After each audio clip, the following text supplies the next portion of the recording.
Best books to read in 2023? Let's go. If you're back, it's been a few, and it's so good to see you. If you're new here, then welcome. It's that time of year again, the top recommendations for a few ideal business, leadership, self-development reads by the month to help you rock the year ahead. So let's get to it. January. Thinking positive is BS. How's that to start off the new year? Well, hear me out. Your mind is like the ocean with a lot of currents, including negative thoughts. So instead of wasting your mental energy going against those negative thoughts, you should really grab your surfboard and ride those waves. Practicing the awareness of your thoughts and feelings has a huge positive effect because when you can practice enough over time, you can control how you feel towards those thoughts and spend them on more constructive ones. This, among many other topics ranging from managing depression, building confidence, and gaining a new perspective on death, are but a few mental health findings that are covered in Why Has Nobody Told Me This Before by Dr. Julie Smith, a seasoned clinical psychologist with a very respectable following on the social medias, and for good reason. It's a very easy January read that you can just jump right into to kick off your new year. Also, it's a pretty digestible read given the tardiness of this video itself. February. First, let's start out with this meme. Aside from the terrible gender stereotyping, I wanted to give a call out assuming. One person is clearly off and worrying over nothing. And we all know what happens when we assume. It makes an ass out of you and me. And when we're together and we do this assumption thing, it just produces a turd of a relationship. And that's because some of us can misinterpret things.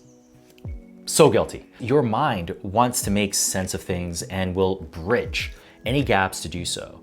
For better or for worse, this can lead to anxiety, and that's why Byron Katie's Loving What Is a great read. And help it has. Because it's been over 30 years in which Byron's crusade has been helping others create an objective mind, thus helping millions with not only her book, but her workshops as well. So to dovetail from January's reco, February's is all about the betterment of relationships. Not just these ones, but also these ones, and these ones, or the other many. Back to the meme for 1 second. Byron's approach would be to have the individual reflect on her thoughts with these 4 questions. Is it true? Can I absolutely know that it's true? How do I react when I think that thought? Who would I be without that thought? I'll just go through the first 2 lines as they're pretty self-explanatory. No, they are not true. So the energy there should be used for something else. Her claim to fame is around these 4 questions, but her book can get very personal where she pulls in stories from those she's helped and diagnoses them on the spot. Cheers to relationships of all kinds and sorts. March. Suppose you had $10,000 right now. Would you trade it in for $1 million? Duh, sounds like a no-brainer. So here's the catch. You have to wait 16 years to pick it up, and you may not even get the full $1 million. What about now? In Richer, Wiser, Happier by William Green, that is exactly what one investor did. He took someone else's money and waited very patiently for over a decade and change to make it back for his investors. Even though this book is communicated through an investment lens, it has a lot of fundamentals that live up to the title. The example here is related to the philosophy of determined optimism, which is the ability to take short-term pain for longer-term gain. The example here is a person who invested in Amazon for the long term. And when the dips came, for example, the dot-com bubble, it was then losing more than 90% of its value. But this person just stuck to it. And I'm sure he faced a lot of grief, worried a lot of people telling him to take out their money. Oof. But through determined optimism, he stuck to it and created a huge windfall for his investors. Sure, not all of us have an extra $10,000 or investors to help make money for, but if you can appreciate that side of investing, there's a lot of mindset stuff that will not only make your wallet richer, but your life as well. And as we're inching closer to tax season, that's why this money book is my March recommend. April, humor me. Suppose you wanted to get some work done and you had to choose between two surgeons. One is good looking, McDreamy, and the other is a little chubby and disheveled, maybe, who's on the borderline of looking like a butcher. No offense to butchers. According to Nassim, New York Times best-selling epic author of Black Swan and now Skin in the Game, most would choose a stereotypical surgeon, one that you would have seen in the movies. However, Nassim would go for the latter, and he suggests others do so as well.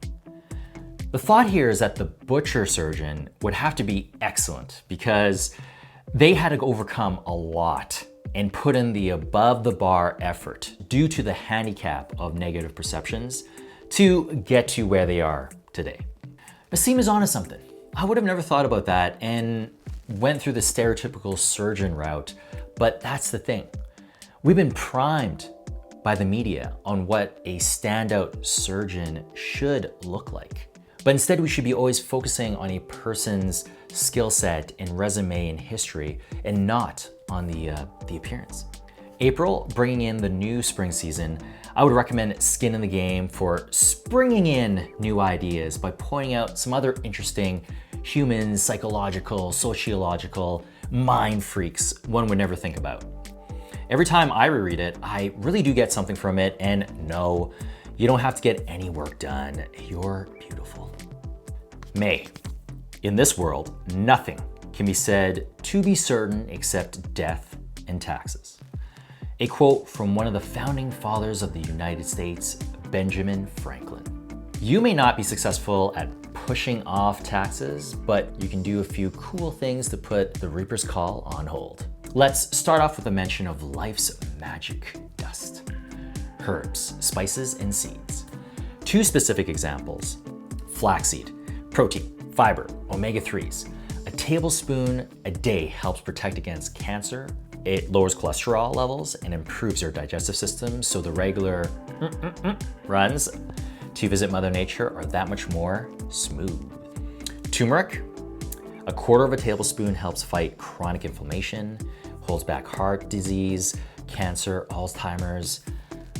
Now, I'm purposely avoiding the sciencey chatter because it's better walked through in the New York Times bestseller, How to Not Die by Michael Greger. Turmeric and flax seeds are among many others mentioned that are relatively inexpensive. To add bonus time to your life, it's a dense read that provides all the scientific evidence to adjust your diet and lifestyle. Also, not a bad strategy to always be eating healthier as we get into the summer months. June. Friends, can't live with them, can't live without them. But seriously, you can't live without them. Studies show that your friends actually make you the happiest, even over your significant other. Which then leads us to the question, how do we make more and fulfilling friendships? You start off with yourself. Becoming a good friend makes good friends, and more importantly, friendships that aren't shallow or transactional. Research from Eric Barker, the Wall Street Journal's best-selling author, explained in his Playing Well with Others, being a good friend consists of three things. 1, time. If time is money, then spending it on a friend is a good investment. Eric mentions that 60 to 100 hours create a long-term friendship, and when you hit about 200 hours, they become a bestie. Quality. Make sure you spend the time, but when you do, make sure it's quality time spent. And where the biggest bang for buck is simply showing vulnerability and gratitude. Being able to be real and show the human side of yourself displays an act of trust in the other person, then you can seal it off by showing gratitude. And last one, reciprocity. Don't count. No tit for tats. This and other fascinating research like what makes an ideal lover and how to spot liars can be found in Eric's gym. The summer months should bring some great weather, so call a friend and go out for that walk. We're at the half-year mark now. And Truman, you suck. what was that? You can't do anything right. Okay, hit me one more time. You'll never win. Well, we'll see about that. Negative self-talk. The key is not letting it get to us, but instead using it as fuel and turning the tables and allowing it to motivate you. New York Times best-selling author, US Navy SEAL, ultra-marathon runner, and all-around badass David Goggins does this with ease. For those of you unfamiliar with David, he had a very shaky upbringing. His family wasn't well off and he had a very, very abusive father. He should have been a statistic, but through sheer grit and overcoming his own negative self-talk, he made something of himself. To follow up to his smash hit, Can't Hurt Me, Never Finished catches us up with David's most recent happenings while delivering more tips for a strong mindset. Now, back to my negative self-talk. David has his own, and he cleverly collects them, reads them out loud, and records them on his phone. This is what he calls his mixtape, to use as fuel to motivate himself to just do.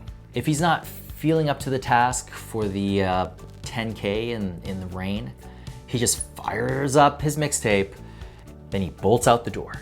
If he can do it, we all can. August. Have goals? Well, screw them. Just kidding. I was trying to play up the level of drama. Wall Street best-selling author Annie Duke shares some insights on when an ideal time to quit is in her new book, Quit. Goals should help us start. But as the world is rapidly changing and we're constantly getting new information, we should be able to look at our goals and adjust. And to reinforce this, Annie explains how goals are a good starting point, but equally, you should create criteria and signals when you need to abandon ship or change to a new boat. This is what she calls a quitting contract, a checklist of sorts to review along your journey. All of this is backed by some very interesting anecdotes and parallels, which gives the quote, "Quit while you're ahead," so much more meaning.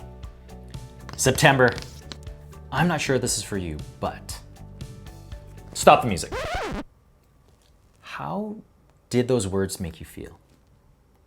I am not sure if this is for you, but it may be different since I am one way speaking to you through this video, but perhaps you're feeling two things.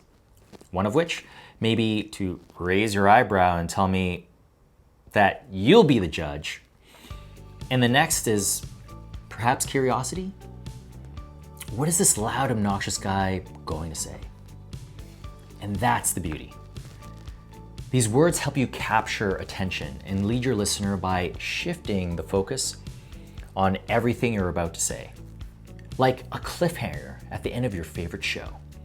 Especially in the age we live in right now, with the many easy accesses of any type of information, the constant demand of our attention, leading a conversation and having someone stick with it is even more important than ever. Exactly What to Say by Phil M. Jones is a field guide with word-for-word phrases to help you follow up with people, negotiate a deal, or even deliver bad news. Phil mainly speaks in a business context, but I found the above phrase and many others so helpful in inspiring, influencing, and motivating others in the other areas of my life. As we're all heading back to our regular day-to-days from summer vacations, this book of magical words may be the thing that helps you end off the year on a great note. My birth month, October. So humor me. Guess the artist. He is a massive artist in the creative world. His staples were coffee, cigarettes, and bread. His nickname was the Red-Headed Madman. He passed away at 37 years old. No, it's not David Bowie, rest in peace, or Ed Sheeran, he's still alive and kicking. It's Vincent van Gogh, who became a legend through his oil paintings with the Starry Night, here being one of the many standouts. Usually on the yearly book list, I like to highlight a biography of sorts, and the Letters of Vincent van Gogh from Mark Roskill is the one for this year. It's an incredible compilation of letters from Van Gogh to his brother and vice versa, chronicling his innermost thoughts for his work. Tragically, Van Gogh and his work never became famous until after his passing. Before then, he was a painting beast with over 2,000 pieces created. I picked this up as an inspiration because if anyone can keep on doing what they do, like holding off on food to get more paint, living in poverty, constantly fighting illness, and not experiencing the success because of it, then there's something to learn from their grit and persistence, other than the insanity part. If you're feeling in the dumps and looking for a perspective into hardship, consider Letters of Vincent van Gogh. November. At the time of this video, we have COVID, an impending recession, climate change, supply chain, the list goes on. The news paints a picture that the world is going into the crapper, and that can be pretty deflating. However, New York Times bestselling author and TED Talk presenter Matt Ridley delivers a different perspective that is very much welcomed. In general, we're doing a-okay. Overall, the human race is advancing, human life expectancy is increasing, and prosperity is generally better than what it was from generations before. One perspective is that as human beings are centered around efficiencies, and the more specialized we can be, then humanity can produce a collective brain, exchanging ideas, well, not only ideas, but everything else from goods, services, etc. So just imagine you didn't have to be a seamstress, or a plumber, or an electrician, or a programmer, and a cowboy. Well, being a cowboy is a no-brainer. Who doesn't want to be a free-spirited, horse-whispering, sunset-riding charmer? And specializing in one area, mastering it, then finding better ways in doing it is just ultimately, you're producing more, you're creating more, you're giving more, and there you have it, prosperity. Even though the book is closing in on a decade, we can see even further how his observations panned out for the betterment of humankind. Stay positive, my friend. December. You made it to the end of this year, or you've skipped ahead. Either way, good at ya. December's recommend comes in the form of changes. Are you considering leaving your gig for your side hustle? Maybe you're debating moving somewhere for your promotion? This read is all about your next move. Pure Motivation. When to Jump by Mike Lewis is a collection of short stories from everyday people on their journey to their next big move. As you read, you'll eventually find someone that's like you, who may be making their jump and have accompanying tips in how they prepared for it to help you with your big move. And if not, the constant motivation will just fire you up. So consider it a batch of 100 friends helping you get to your next big move. One that resonated with me was how Michael Lewis, the author of The Big Short, Moneyball, jumped from his cushy, high-paying Solomon Brothers investment gig into writing. He dabbled in many things and found that he got really excited about writing. From his writing, then he started submitting them into publications on his off hours. Eventually, he got a book contract and the rest is history. He was very intentional. Like Annie's quit, he planned his exit, he knew the signs, and then he jumped. And speaking of jumping, let's jump to the recap. January, Why Has Nobody Told Me This Before? By Dr. Julie Smith. February, Loving What Is, 4 Questions That Can Change Your Life by Byron Katie. March, Richer, Wiser, Happier. How the World's Greatest Investors Win in Markets and Life by William Green. April, Skin in the Game, Hidden Asymmetries in Daily Life by Nassim. May, How Not to Die. Discover the Foods Scientifically Proven to Prevent and Reverse Disease by Michael Greger. June, Plays Well with Others, The Surprising Science Behind Why Everything You Know About Relationships is Mostly Wrong by Eric Barker. July, Never Finished, Unshackle Your Mind and Win in the War Within by David Goggins. August, Quit, The Power of Knowing When to Walk Away by Annie Duke. September, Exactly What to Say, The Magic Words for Influence and Impact by Phil M. Jones. October, Letters of Vincent van Gogh by Mark Roskill. November, The Rational Optimist, How Prosperity Evolves by Matt Ridley. December, When to Jump, If the Job You Have Isn't the Life You Want by Mike Lewis. What books will you be digging into and would you recommend yourself? Also, if you have any questions, happy to dig deeper into your comments below. So let's rock 2023 together. I'll see you in the next video.